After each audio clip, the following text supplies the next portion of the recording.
Okay, let's dive right into this explainer. Today, we're exploring a deeply profound philosophical dialogue from the Siddha Vedam that completely challenges, well, pretty much everything we think we know about reality, the universe, and even our own bodies. It's the kind of text that asks us to look past the literal and discover a much deeper, energetic truth about our existence. So, we're often told that the physical universe and our physical bodies are made up of the five elements, right? The Panchabhuta: earth, water, fire, air, and space. But the source text asks a beautifully simple question. If you take empty space and you mix it with literal air, fire, water, and dirt, can you really spark life? I mean, obviously not. You can't just stir physical dirt and water together, add a little breeze, and somehow create a living, breathing person. The text completely deconstructs this worldly myth of physical building blocks using just pure logic. For instance, there's this common belief that physical earth originated from water. But the teacher in our source logically points out the flaw here. Oceans literally need a bed of earth to sit on. I mean, islands pop up out of the sea, which proves earth is already at the bottom. So earth couldn't have just sprouted from water. The physical interpretation of these elements simply doesn't hold up when you really scrutinize it. And this perfectly illustrates the flaw in the whole physical elements theory even further. Think about a metal alloy, like one made of gold, silver, copper, and iron. When that alloy is destroyed, all of those metals are destroyed simultaneously. If we were truly just a mixed alloy of physical elements, we should lose our heat, our air, our water, and our mass all at the exact same time when we die. But we don't. If someone's nose and mouth are blocked, they die, even though the physical heat and the other elements are still completely trapped inside the body. So clearly, we aren't just some physical mixture. To explain how our life energy actually operates, the teacher uses this absolutely fascinating analogy. He compares our physical body to a lamp and our ego, our sense of I, our ahamkara, to the glass chimney placed over the flame. Think of it this way. Just as a physical lamp has a wick burning inside a hollow space, we have a vital flame burning within us. The glass chimney, our ego, prevents that inner light from just scattering aimlessly. It focuses it, reflecting the world back to us. But here's the catch. As a lamp burns, it produces smoke, right? In us, that smoke is our worldly desires and our turbulent thoughts. If that smoke clouds the mental chimney and there's no exit, what happens? The flame is choked. The light goes out, our body goes cold, and we die.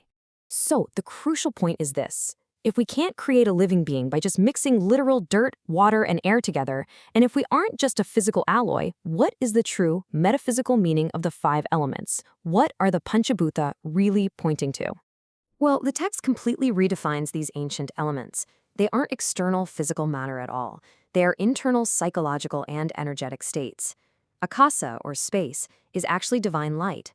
Vayu, or air, is our life essence. Agni, fire, is the vibrating glow of life. Apu, water, is the mind, flowing like a liquid. And Prithvi, earth, is the ego, the solid foundation of our worldly identity. Let's see how this actually builds into our reality, because it happens through a sequential cascade of inner energy. Creation starts at the very top from pure divine light, or Sadashivam, which vibrates into Sivam, the all-pervading life energy. That energy then glows into existence as Rudra, which vaporizes into the flowing mind Vishnu, and finally it solidifies down into the ego, Brahma. It's this ego, this Prithvi, or earth state, that actually creates our whole conception of the outside world. This totally reframes how we experience reality. Just think about when you go to sleep at night. Where does the world go? It literally vanishes completely. The source explains this happens because our inner life energy stops flowing outwards through the ego. Instead, it concentrates entirely inward.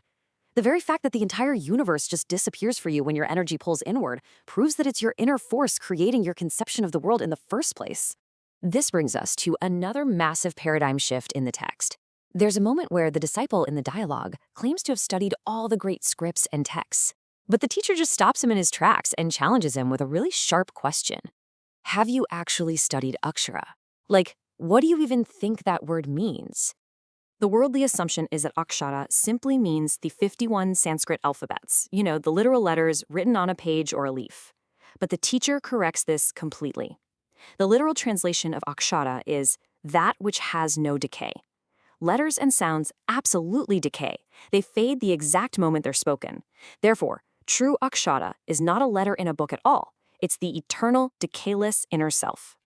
The teacher explains that constantly speaking words, making a bunch of noise, and obsessing over literal alphabets actually pushes our vital life energy outward.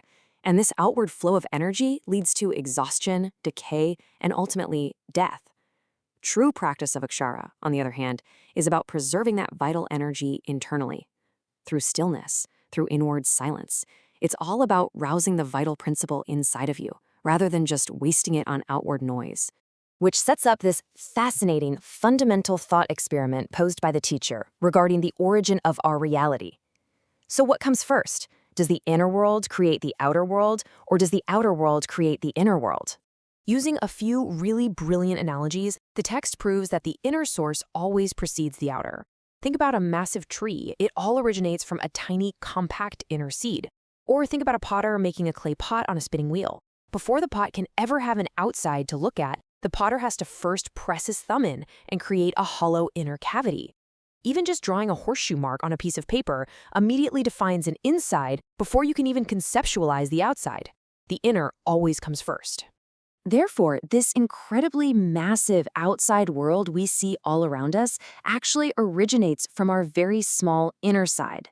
And because the outer is entirely dependent on the inner, whatever we are taught from the outside world, from external books, societal norms, worldly teachings, is actually a falsehood. It's an illusion compared to the undeniable truth found within. The source urges us to seek knowledge only at the inner shrine.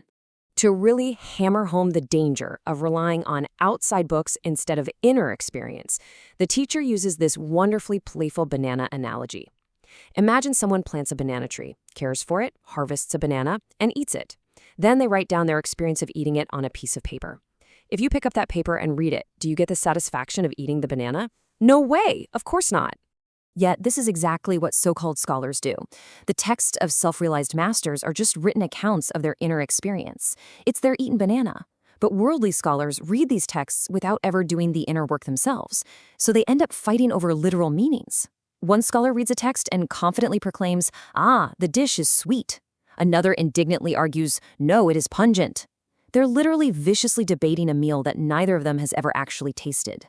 And the source gets even more visceral here. These arguing scholars are compared to dogs fighting over an empty plate. Imagine someone finishes a rich meal and leaves the empty plate on the floor. A dog comes over and licks the plate. A second dog runs up and viciously fights the first dog for access to it. They're tearing each other apart for fame and recognition, completely blind to the fact that all the actual food is already gone. Neither dog knows the real taste of the meal. The Siddha Veda is a profound call to stop looking outward for truth and start turning your energy inward. So I'll leave you with this final provocative thought to ponder today. In your own pursuit of knowledge and truth, are you taking the time to truly experience your inner reality? Or are you just fighting over the empty plates of someone else's book knowledge? Thanks for joining me on this explainer, and I'll catch you on the next one.